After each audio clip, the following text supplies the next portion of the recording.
Good morning, everyone. Welcome to our second to last grand rounds. We have a fantastic presentation for you today. This is one of my favorites of the year. It's the challenging cases from HIV Fellows Clinic. And today we have a wonderful group of presenters. So Dr. Jorge Salazar, who's an incoming assistant professor in our division, is going to be moderating this session. Dr. Salazar is an infectious disease physician and a clinician educator, and we are so grateful that he offered to moderate this today. And then we have three fantastic HIV fellows who have been working in Ward 86 for the past year with us. We have Stephanie Clavijo, who is an addiction medicine fellow, and Grace Hazer and Ann Fenton, who are both infectious disease fellows. So thank you all. I know it takes a ton of work to put these cases together, so we really appreciate it. And Jorge will kick us off.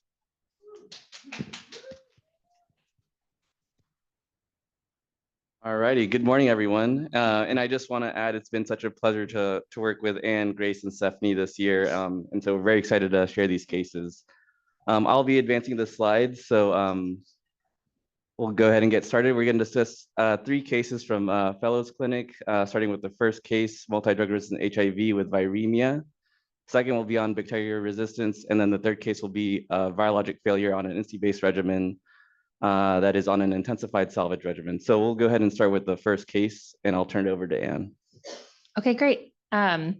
So my case I'm going to be sharing is a 61-year-old gentleman with a long history of HIV. He has BPH, hyperlipidemia, he's HBV immune, and he's actually referred by their outside HIV provider for assistance with multidrug-resistant HIV, who has had long-standing viremia on a salvage regimen of Simtuza, doravirine, and fostemsavir. So reviewing his history, it's quite extensive, but we'll summarize here. He was diagnosed in 1995, and for the first 10 years of treatment, he understandably had exposure to many of the early NRTIs, early NNRTIs, and early PIs. Moving a little bit more proximal in time, from 2004 to 2008, we see that he had the addition of T20 to his regimen with many of kind of the similar agents. In 2008 to 2015, we're missing a bit of his HIV history, but notes indicate his first INSTI exposure with Bictegravir. Then when we get more records in 2015 to 2018, we see he's on a complicated regimen, which includes BID dolutegravir and BID darunavir, suggesting some accumulation of resistance in the preceding years. I also wanted to highlight that in 2021 to 2022, he enrolls in a doravirine islatravir clinical trial. We don't know the full details of the trial, but based on what was available at that time, I suspect it was one where they enrolled a small number of patients with multi-drug-resistant HIV and an optimized background regimen with doravirine islatravir for salvage. When he completes that trial or disenrolls, he then is transitioned to Simtuza, BID, fostemsavir, and doravirine, and he's been on this regimen for over a year when we first meet him. So kind of a visual representation of what's been going on with his viral load and T cells during this time frame. We have data from 2009 onward. And if you take a look at his T cells, he initially had some preserved T cells in the 300 range, but they steadily declined. And he's been less than 50 for the past 5 years or so. He's been viremic throughout this entire time. Lowest viral loads have been in the 1,000 range, but he's been up to over 100,000 at times. And then currently sitting in the 10,000 range. For his cumulative genotype, he's had several genotypes done at different times during his course. And I think a summary here is that for NRTI, he has 5 TAMs and he has an M184V. For NNRTI, he has extensive resistance, but notably 2 doravirine resistance-associated mutations. As far as PIs, he has 3 major and 2 minor darunavir RAMs. And then he has 4 INSTI mutations concerning for pan resistance. He's also had a phenotype done, which demonstrated only partial activity of tenofovir, no other agents. He's resistant to T20 and he's mixed CCR5 tropic. So after our first clinic visit, we pursue phenotypic susceptibility testing to fostemsavir and ipilimumab, given the history of viremia while on these agents without lab evidence of of resistance-associated mutations. We're looking to get lenacapavir as part of his salvage regimen, as well as access to bNAbs. Okay, so the first audience response question is here. So we have a 61-year-old man with 4-class resistance, as mentioned with these resistance mutations in M184V, 5 TAMs, 5 Darunavir RAMs, and several INSI mutations with prolonged viremia on this salvage regimen. So how would you optimize his background regimen in preparation for starting lenacapavir? So I'll give you 10 to 15 seconds to put in your responses. We have answer choice A, which is tenofovir and emtricitabine. B, same thing, but with the addition of darunavir and dolutegravir, both BID. C, fostemsavir and ipilimumab. D, with tenofovir and fostemsavir and ipilimumab. And then E is a wide range of regimens here. So it seems like we have 3 prominent answer choices, B being the most favorite from the crowd. So I'll turn it over to our panel now, and I'll let Ann take the first response of just your overall approach to this case. What are some things that you're favoring? What are some answer choices that maybe you think you're not as confident about, and we can start there. Sure. So when thinking about this case, I think we know we have no fully active background agents, and it's really a matter of what activity we can get out of the few drugs that remain. I think our kitchen sink option E, no one went for, but this would include assuming there's some activity to dolutegravir and darunavir still, and then sort of throwing fostemsavir and ipilimumab while we don't have a ton of data about those options, which I think is possible, but pretty high level of difficulty for the patient. I think B, that a lot of folks chose as a reasonable compromise, kind of avoiding the fostemsavir and ipilimumab while we're getting susceptibility testing, but hoping for a little bit of activity with the recycled NRTIs and the PI and INSTI. Yeah. And I'll ask some of our other panelists, Grace or Stephanie, feel free to chip in, but between B and C, is there any downsides? I mean, D seems like you're just not super confident. The darunavir, maybe you're concerned about the 5 darunavir RAMs, the 4 INSI mutations. So any thoughts, I guess, between B and D?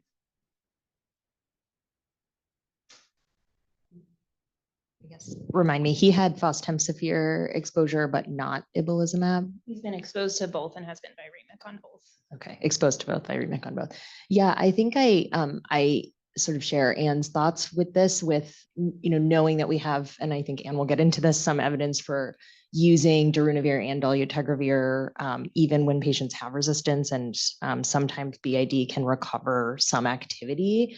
And I feel a little less confident in fostemsavir and ipilimumab and being able to do that. I think just a little bit less evidence to support it, but it's obviously very tough in this case. Yeah. Great. I think those are great discussion points. So we'll continue with the case here or with the slides. Okay, so now we're going to move on to reviewing sort of the data we have about all of these different agents in the face of extensive resistance. So starting with NRTI recycling, which I think we have kind of the most experience with. A couple trials I wanted to highlight were starting with the Nadia trial. So these were patients who were failing a first-line regimen in Africa and were switched to either a darunavir or dolutegravir-based regimen. If you look at the table on the right-hand side, you can see that 86% had an M184V and about 50% had a K65R. So a pretty significant amount of background NRTI resistance, yet they were able to suppress on both of those regimens. The EARNEST study also looked at patients who had had virologic failure in the past, and they compared a PI with 2 NRTI, which could include recycled NRTIs, to a PI with raltegravir. The patients were INSTI naive at this point, with the thought that a PI and a new INSTI would be superior to the recycled NRTIs, but it was not. So again, suggesting a benefit from active or from inactive NRTIs. And then one other study to highlight would be the 2SD study in Kenya, which was a slightly different patient population. But these patients had virologic failure and were on a PI and 2 NRTI based regimen.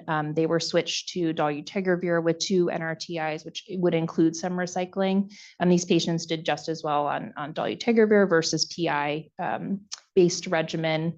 And they didn't do genotype testing in this study, but if you looked at a cross-sectional study of virologic failure in Kenya, you could see that there was some kind of low-level moderate resistance to NRTIs with a 30% prevalence of an M184V, 9% K65R, and then a smattering of TAM. So again, likely some benefit for NRTIs in this population.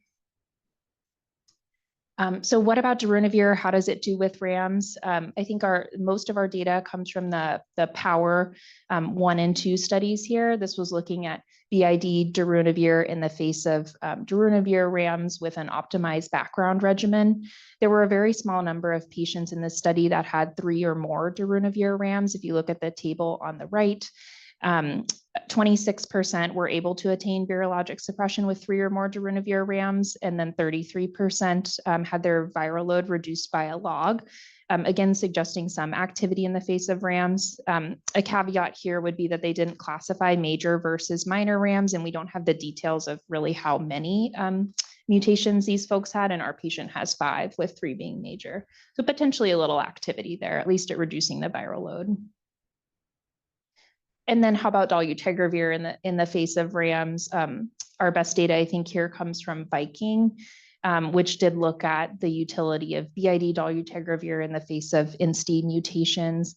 And then wanted to call your attention to the chart in the bottom left for the subgroup analysis. So there were 3 patients only who had a Q148 and at least 2 additional INSTI mutations. Our patient would fit in this category. And of those 3 patients, they had a mean reduction in viral load of 0.9 logs. So a little bit of reactivity with BID dolutegravir there.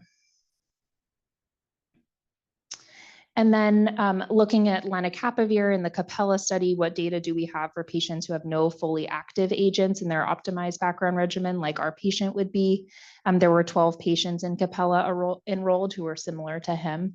9 of those 12 at week 52 were able to attain virologic suppression with adherence to their optimized background regimen. Looking out to week 104, 4 of those 12 developed resistance mutations to lenacapavir. 2 of those that had resistance mutations were able to resuppress, but they had notably a change to their optimized background regimen that involved adding an agent with activity.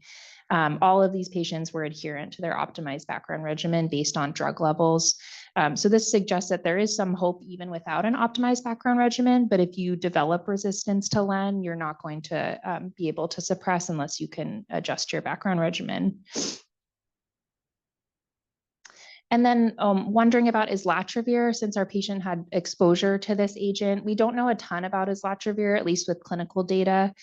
So we learned more about Island 1 and 2 studies at CROI this year, but these were switch studies in patients who were virologically suppressed. There were almost no failures, and those who did fail did not fail with any resistance. So we don't have a lot of clinical data.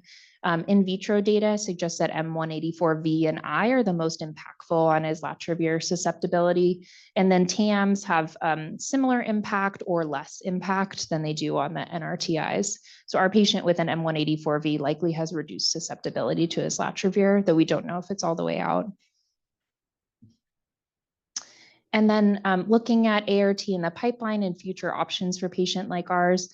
In the upper right, you can see a case report of a patient who was treated with an anti-CD4 domain 1 antibody in conjunction with lenacapavir for multidrug-resistant HIV. This is UB421, which is highlighted here attached to the CD4 receptor. This patient attained sustained virologic suppression after 30 to 40 weeks out to week 72 when they followed them with those 2 agents.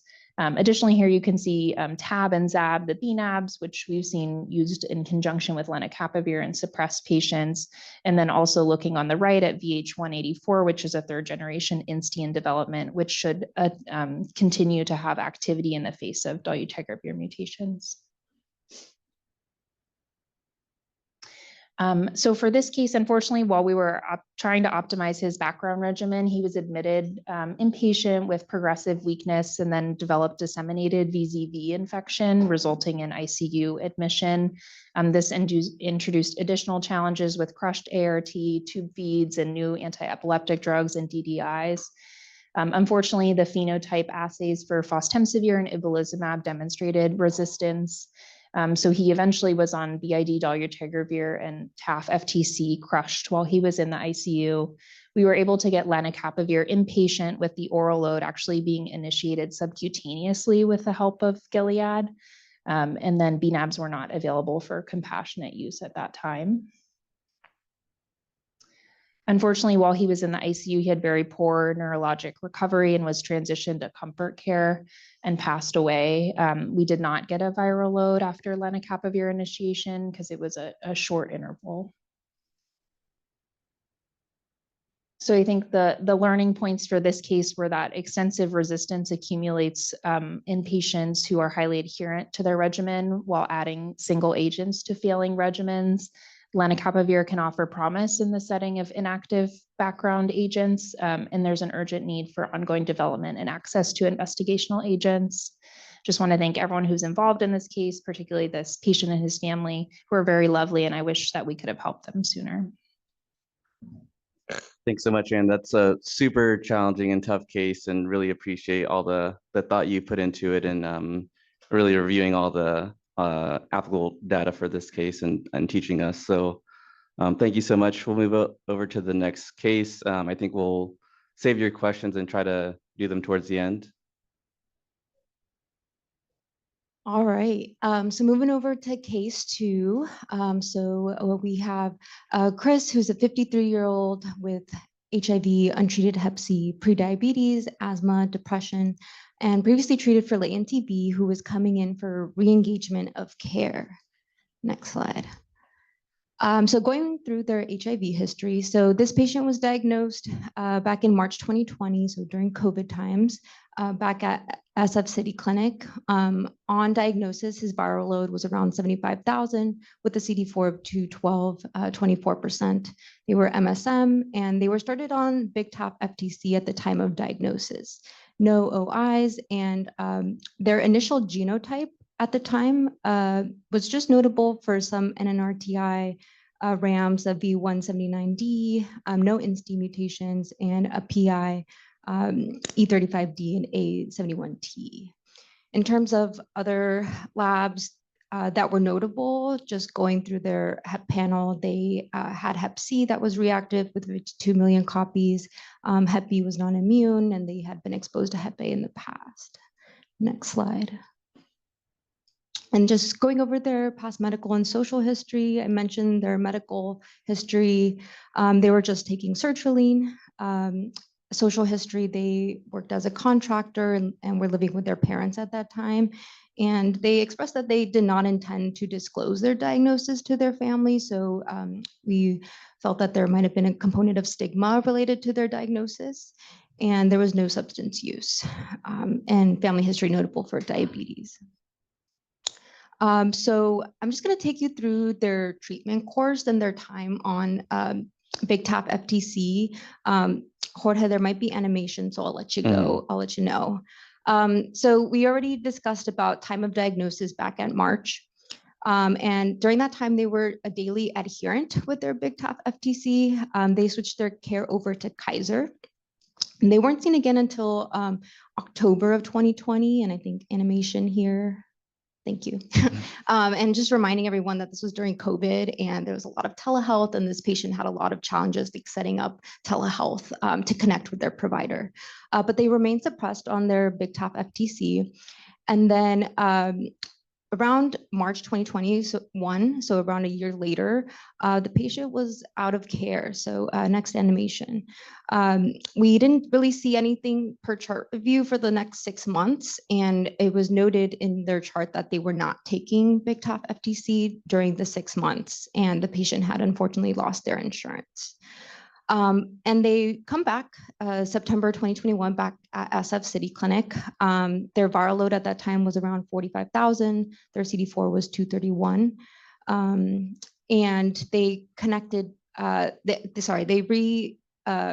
presented back in December of 2021, and they had resuppressed. And they transitioned back to Kaiser, where they were at before, and continued to be suppressed while taking their Big Top FTC daily. Next animation, please. So unfortunately, after February of 2022, the patient was again lost to follow-up, this time for a greater amount of time. Unfortunately, during this time, they had a lot of family and friend losses. Depression was a big part of what was going on during this time as well, leading them to not seek care. And so they were without their Big Top FTC during this time period. We see them back again in September of 2023, back at Kaiser. Again, their viral load goes back up, not being on their Big Top FTC to 32,000. Their CD4 is 203. And next animation, please. And they were on Big Top FTC for a period of time, but then again, unfortunately, we lost them to follow up for about a year this time. And again, during this year, they were not taking their Big Top FTC, and unfortunately, it was due to loss of insurance as well. And so now we're back to where I'm meeting this patient back of March of 2025. Their viral load was 58,000. Their CD4 was 159, 17%. And so next slide. So that's kind of where we're at. What I mentioned, their viral load and CD4, we got a genotype at that time, and we resumed the patient back on their Big Top FTC. And I see this patient a month later. They resuppressed, and their genotype comes back. Next slide. And their genotype shows this new R263RK, both in Bic, Cab, dolutegravir, and elbictegravir. And then animation, sorry, I should probably took those out. And unfortunately, NRTI and NRTI and PI resistance were missing due to a lab processing error. And this was true. It wasn't just for the sake of this case. So next slide. So go into the next. Yes, yeah. very true. Unfortunate, but true. So next question we have is, how common is emerging Bictegravir resistance in patients with virologic failure on first-line Big Top FTC? So I'll give you a few seconds here. See who's a good test taker in the crowd. Yeah. So 100% for B. Yeah, we can move forward because it's kind of. I'll let you. Yeah, it's kind of a. It depends kind of question on what you're looking at. So really what I wanted to know is, how often are we seeing big virologic failure and resistance come up? And so some of the information I was able to get looking at this paper, this was a systemic review of all the studies that have looked at big virologic failure and resistance. And so this is specifically in people with no prior ART, so in treatment naive patients for BIC. We see that in the two studies noted in the systemic review, virologic failure was around 0.6 to 1%, but they did not, in looking at the studies that looked at resistance, there wasn't any cases of resistance mutations documented. And I think one thing of note is that some of these studies were pretty short, 24 to 48 weeks. So that's something to keep in mind. Next slide. And if you're curious, for folks who were treatment experienced, looking at the same metrics in people on BIC who had virologic failure, again, in the studies that they saw in the systemic review, it was low at around 1 to 2%. And then in the same studies that they looked at for a long, there was 0% documentation of like resistance mutations popping up. And these trials had gone on longer for about over a year or so. But is that truly the answer? So let's take a look at the next slide. This is a new study coming out of France. So they actually looked, it's an observational retrospective analysis from a French database. So they looked at all the genotype resistance assays in people who had virologic failure. And so you could see most people, the folks that they're looking at had Big Top FTC as first line or second line treatment. Over 90% had virologic success. In those that did have virologic failure, most people did not have any emergent RAMs, and only a tiny amount had an emergent RAM, but if you look within that, the people that had emergent RAMs, it was a total of 2 that they found in people who were taking BICTAF FTC as second line. And what popped up was an E138K and a Y143C, and these are people who had been on RAL and Bictegravir exposure. So again, seems like a very tiny amount. But is that really the answer? And a lot of information we get about BIC resistance too is by case reports. And these are kind of all over the world. We have Spain, here in the US, France, and these happen in both treatment naive and treatment experienced patients. Many who have been on dolutegravir, valtegravir, or elbaptegravir in the past. And I will say too that in these case reports, a lot of them were between like 3 months to 12 months, so just a longer period of time. Most occurred with challenges in adherence, and some of these cases had people who had opportunistic infections for which treatment had to be paused. And then there was one particular case where BICTAF FTC was being crushed in an NG tube, and we're not sure, like it wasn't approved to be crushed quite yet in an NG tube in that case. And the mutations that popped up in these case reports, a common mutation that popped up was an R263K, which is what I saw in our patient case right now, with some additional mutations, notably M50I, E157Q, and then in one study, they noted a A265B, which is the first one I've seen. So I think a part of this is people needing to report how often we are truly seeing this. Next slide. And so you might ask, what about at Ward 86? Other than this case, have there been other instances of BIC resistance? So there's 3 other cases that we know of at Ward 86, one in a treatment experienced patient having an R263K, one in a treatment naive patient with a Q184H, and in another treatment experienced patient with a E138Q plus another INSTI accessory mutation. Next slide. And so these last few slides are kind of the most information we have about this R263K that popped up in my patient's case. We're going to our colleagues in Mexico, actually. In 2019, BICTAF FTC became their first line treatment. And so they have a lab that is running all their resistance testing for folks.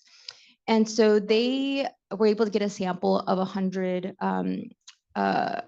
samples submitted for resistance. In total, they had around 87,000 INSTI users.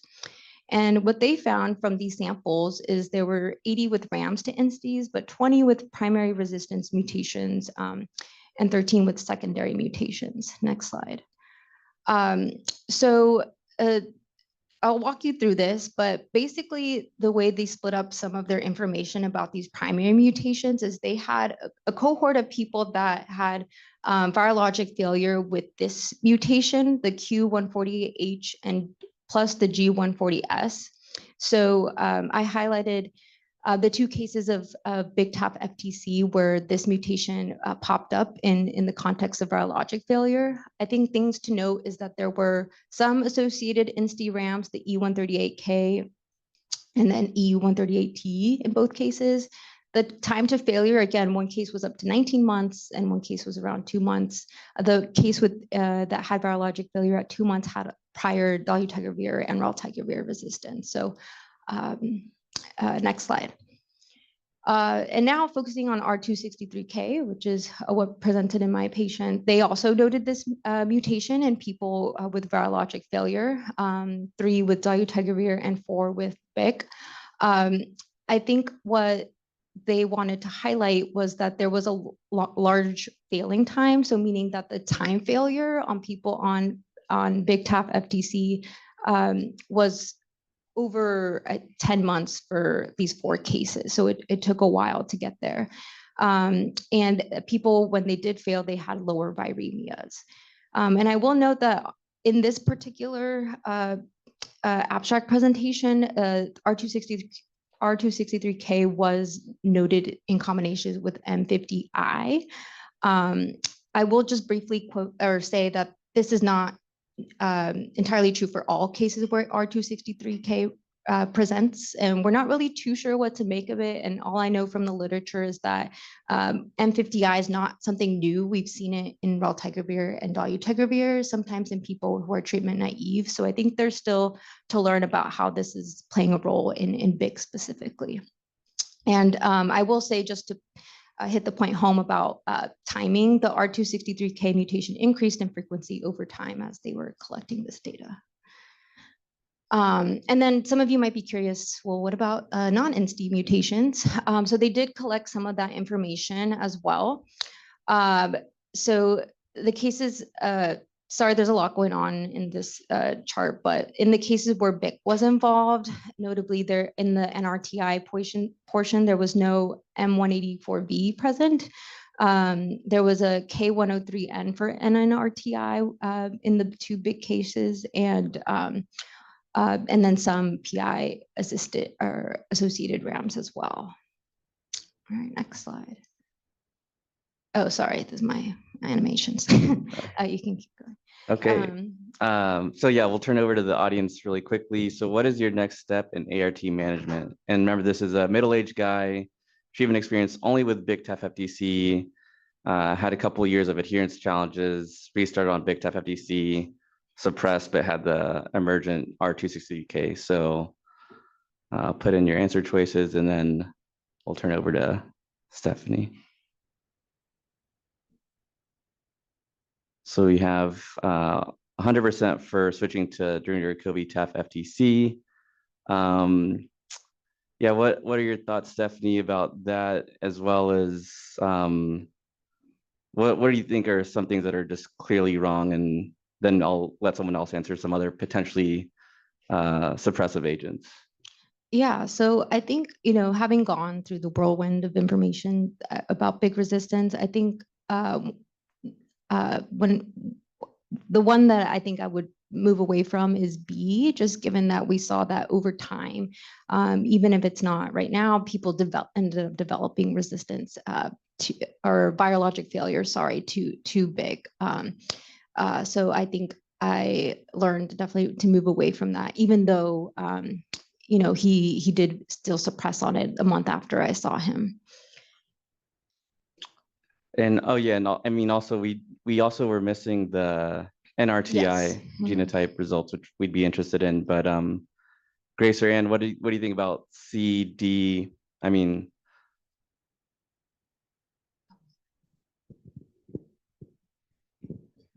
I think to say about C, probably he could suppress on this regimen, though we don't have his NNRTI RAMs. I would avoid it because it's a little bit lower barrier resistance regimen, and I'm worried about potentially like patchy adherence in the past with the development of the R263K. Yeah, I think same. I think I would avoid Raul because he has INSTI mutations, and I agree that the BIC, it seems like he was able to suppress, but would be worried about durability. Injectables, I think could consider if he really wanted that, and that was really going to improve his adherence. But we don't know if he has any NNRTI transmitted NNRTI resistance, so would feel safer with option E. Great. So moving on. Yeah, and then we'll quickly wrap up here. So just to follow up, so a month after I saw him, he remains HIV, his HIV viral load was undetectable, and the plan is to switch him over to Darunavir COVID-TAF-FTC. And so the take-home points is, the treatment emergent resistance is rare after virologic failure with Bictegravir. Challenge with adherence and prior exposure to INSTIs can increase risk of developing resistance, and knowledge of BIC treatment emergent resistance mutation is limited to observational studies and case reports. Thank you. Amazing. Thank you so much, Stephanie. So we'll move on to the next case and turn it over to Grace. Okay. So we have a 39-year-old trans woman coming to establish HIV care after her prior clinic went out of business. Next slide. So we don't have a ton of information about her early treatment history because the clinic went out of business, and so we don't have any medical records. But from what we know, she was diagnosed with HIV in 2016, was on a number of INSTI-based regimens, first dolutegravir with TAF-FTC, then consolidated to a single tablet regimen with Bictegravir-FTC, and then switched to dolutegravir 3TC due to some nausea with the Bictegravir-FTC. She reports kind of intermittent adherence with all of these regimens, and we really have no information about her viral loads during these years and what happened. Between 2019 and 2023, she was really out of care, not going to any primary care visits. She may have been taking the dolutegravir 3TC, which was her last prescription, but we have no viral loads at that time. Next slide. So going through her history again, 2016 to 2023, we know that she was on a variety of INSTI-based regimens. Her adherence was maybe not optimal, but a little bit of a black box. In August of 2023, she establishes care at a new clinic out of state, and at that time is viremic to about 30,000 copies. And a GenoSure archive or DNA proviral resistance testing is checked. The next slide. So again, viremic to about 30,000 copies. On this archive resistance testing, we see an M184V, K65R, K103N, V179, and R263K mutations with predicted resistance to 3TC, FTC, tenofovir, Bictegravir, and dolutegravir. So we'll move to our first question for this case. So how would the archive genotype results influence your ART management? So give the audience a few seconds to respond, and we have the one-liner at the bottom here. Just a lovely, yes. Correct. Yep. There was no RNA resistance testing checked, only. Just correct, yeah. Yes, yeah. Lovely situation we have here. So looks like B is a majority, 83%. Fewer minority might just completely ignore altogether. Grace, quickly, just 30 seconds. What was your reaction? Well, my reaction was D. I just really wished that I had not seen these results because they're very difficult to interpret. And I think they make all of us, or they made me very nervous about what options were available, but I also didn't feel extremely confident that they were relevant. And so it's sort of just this information that I wish I never had. That being said, I think this result in combination with knowing her, reported suboptimal adherence, I would factor it in somewhat, but I wouldn't rule out using the agents that had predicted resistance. I just would want to make sure that I had her on a high barrier to resistance regimen and kind of go from there. Great. And no one wanted to write a strongly worded letter, so we're all very compassionate, patient people. That's great. Okay, so a little bit about archive resistance testing. So there is the information that we have, we have kind of that we have in vivo in patients. We have some evidence from trials that it doesn't really correlate with virologic suppression. So here I'm presenting data from the CARE study, which was a cabotegravir rilpivirine switch study done in Africa. The patient population in this trial, most of them had prior NNRTI exposure. All were suppressed at the time of entry, and so there were no RNA genotypes checked, but they did perform proviral DNA resistance testing.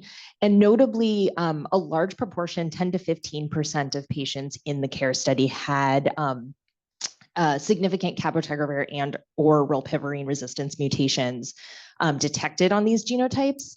But the vast majority of patients were able to remain suppressed on this regimen, and there were no differences in virologic suppression outcomes. But what about patients that are viremic when you check this test? So we don't have a lot of information because this is very rarely done on viremic patients, but this is data from a Gilead study.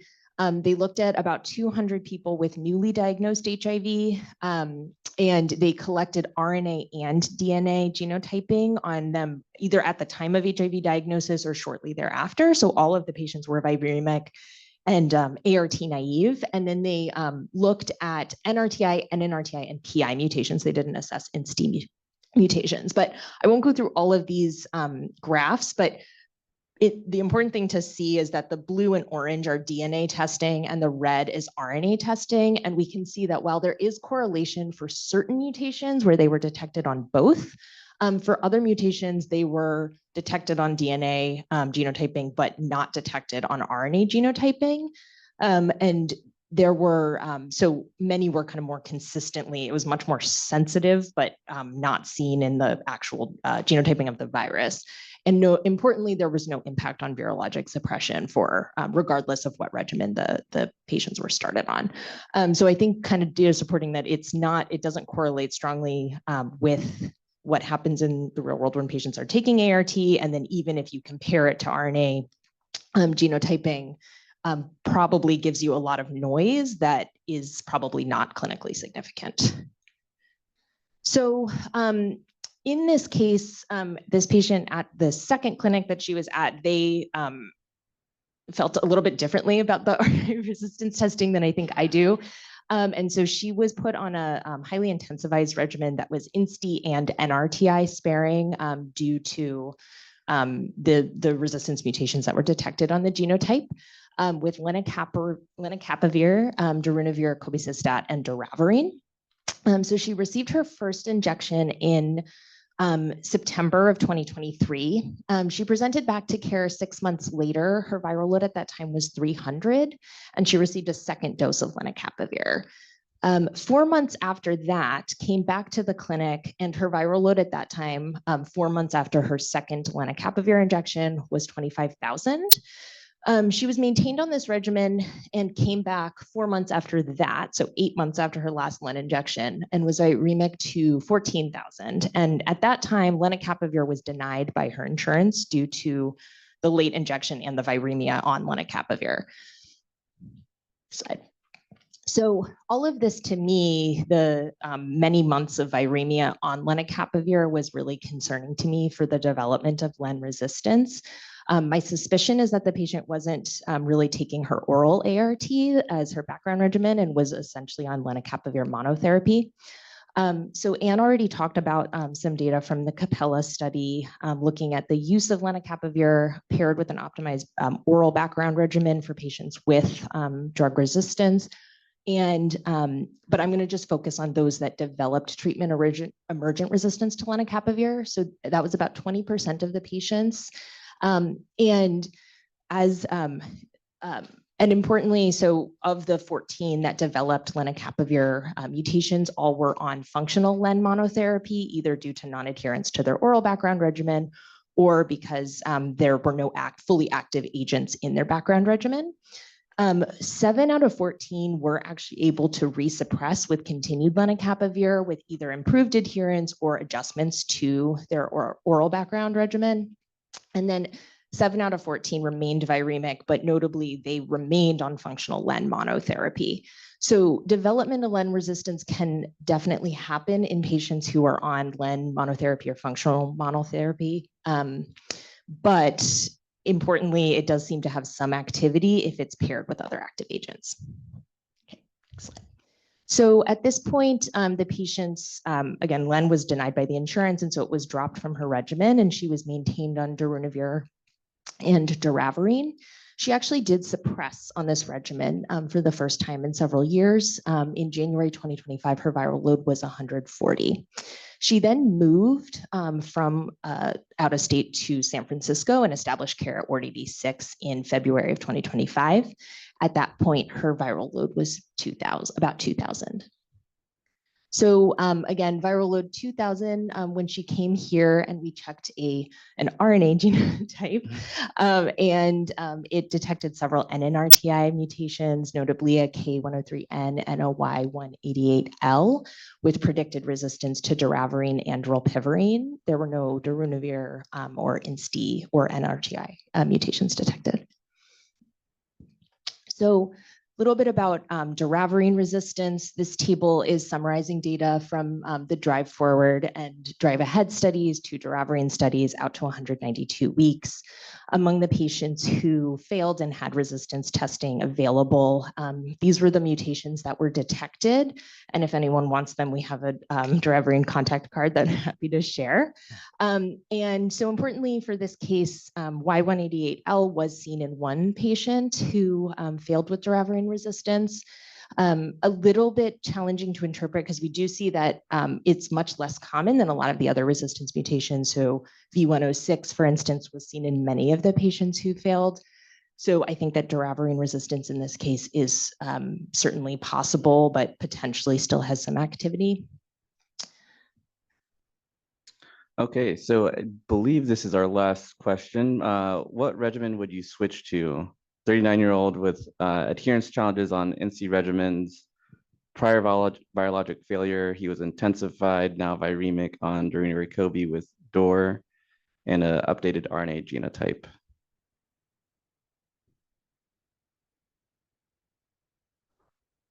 So right now, audience is favoring switching to darunavir TAF FTC, followed by an alternative regimen of just dolutegravir and darunavir. Great. So I'll let Grace, what were some things that you were thinking about as more favorable options and less favorable options?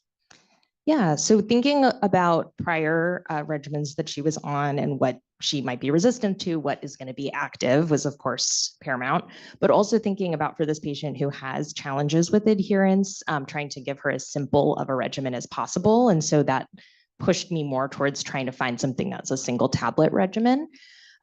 So with that, I think I agreed with most of the audience here. Darunavir, I think we see no resistance mutations while on darunavir. And so I think that is fully active, has a very high barrier to resistance. And we don't really know the status of NRTI mutations because all we have is the proviral genotyping for that. It's very possible that she's developed those, but we know from what Anne told us that recycling NRTIs, even in the face of NRTI resistance, when paired with a high barrier to resistant agent like darunavir, can be highly effective. Some of the other options, I was still a bit worried about development of INSTI resistance with the suboptimal adherence on INSTI-based regimens, and a little bit more worried about dual tablet regimens. Great, and for the interest of time, we'll keep moving. Okay, so I think this is my last sort of content slide. So looking at the use of darunavir in patients that do have resistance, we already, Anne already talked about the Nadia trial and supporting the use of darunavir in patients that have NRTI resistance. I just want to focus on those, the development of darunavir-associated mutations in these cases. So this is summarizing 2 studies, tables from 2 studies, the Nadia trial and the DEFT study, which both looked at dolutegravir and darunavir with NRTI backbones in patients who had virologic failure on first-line ART. And in both of these studies, they did quite well in terms of achieving virologic suppression on both dolutegravir and darunavir, with very few patients experiencing virologic failure on these regimens. However, in neither study were any darunavir-associated mutations, did any darunavir mutations emerge in those that did experience virologic failure. Compared to dolutegravir, it was still rare, but there were cases of dolutegravir mutations. So for me, the way that I sort of interpret this is that both agents will work for patients if they take them. Darunavir, I think, is a little bit stronger, especially in patients where you're worried about adherence challenges and not losing that agent. And so it's usually what I will turn to if it's possible for the patient to try to avoid development of additional resistance. So that is what we went with, darunavir TAF FTC single tablet. We did also pursue Len resistance testing, which is in process, and we await a follow-up viral load. So some takeaways here, archive resistance testing, I think should be used sparingly and interpreted with caution. And this patient sort of resulted in a highly intensified regimen that may not have been necessary. Similarly, thinking about use of LEN, especially when paired with oral agents in patients who have adherence challenges, can result in emergent lenacapavir resistance and on functional LEN monotherapy. And then there's a growing body of evidence supporting the use of dolutegravir and darunavir in patients who have prior resistance and virologic failure, but failure with darunavir resistance is rare and may be a better agent to turn to if you have ongoing concerns about adherence challenges. And that concludes the 3 cases. Please, I think, just email us with questions so we can move on with the next thing of the morning. Okay, great. We'll take one question yeah. from the audience, and then there's a few online that I'll have you guys come and answer. So those were fantastic cases. Thank you, Jorge, for moderating. Really shows the breadth of what you all see and walking us through your thinking. Thank you so much. The case you presented is so tragic. Could you maybe just comment on what was a strategy for prophylaxis of anything that could have been done for opportunistic infections for that patient? It's like we were loading the patient with ARVs, but yet, years of low T cells.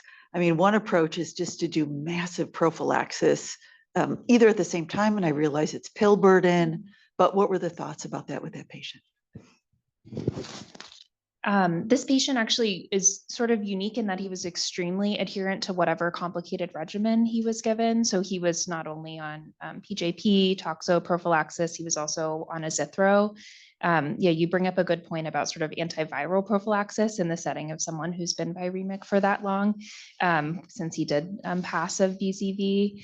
That was not really part of our initial conversations, but I think that's a great thought. Was he on fluke? He was not on fluke, no. Yeah, that is another one. I don't know if he got zoster vaccine. Yeah, we didn't have that record available.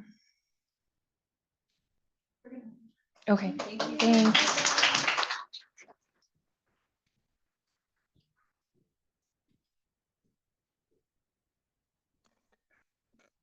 We are super excited to next present the Catherine Lyons Award, Clinical Excellence Award.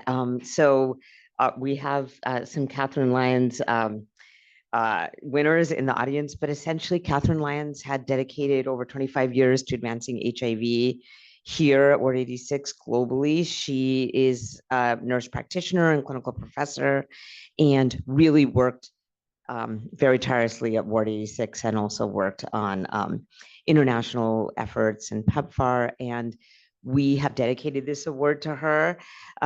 She was the first recipient because she is the person this is named after, but many people who are actually here right now have won this award before.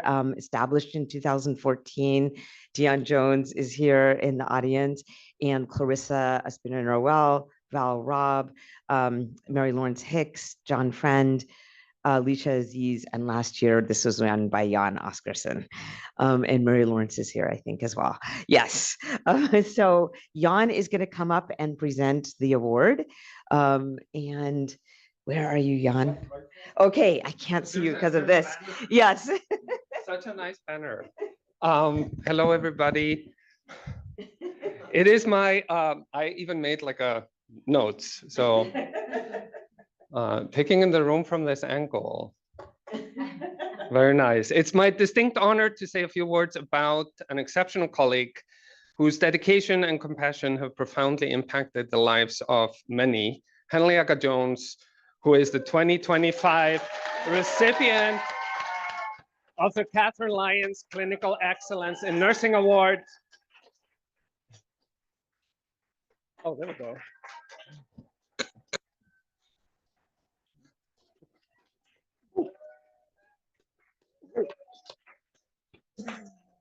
Since joining Ward 86 in 2018, Henrietta has been a relentless advocate for people living with HIV. Her relational approach and clinical expertise have made a profound impact on individual patients, clinical programming at Ward 86, and the larger community we serve. Henrietta has championed initiatives that specifically address the unique needs of women living with HIV, ensuring that they receive the comprehensive and compassionate care they deserve. Henrietta is also an incredible colleague. She is attentive and supportive when support is needed. She is reflective and wise when an advice and a course needs to be charted. And she is also direct when things need to be laid out in the open. Many of us in this room have come to rely on her deeply for support, clarity, love, and advice. Henrietta, your tireless advocacy for our patients, your brilliance, your deep commitment, you inspire us all. And I'm so honored that you are the recipient of the Catherine Lyons Clinical Award in 2025. Come on down here.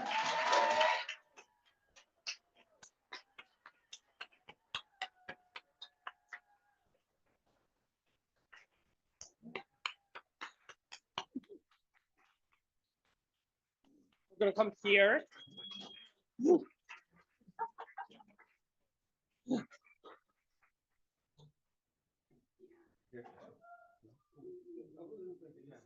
Oh, sorry. And we even have. So we're gonna go here.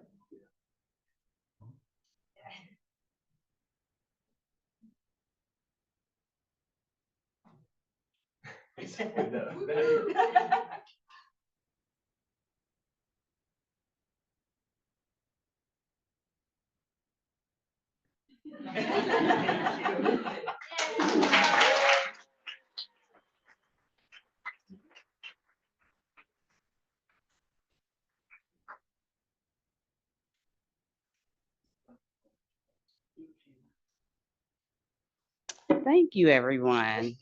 This is so honoring. Wow, this is tough. Like, I think I stand on the shoulders of like wonderful nurses like Jan, Mary Lawrence, Deion Jones. I don't know you, but I still hear so many, you're like a legend. Alicia, and then just like my wonderful colleagues. Like, I think you're only as good as the people that you work around. And I can only be who I am with the providers I work with the social workers I work with, and above all, with all the nurses I work with. So I thank you for this. And this is like really humbling. Thank you so much.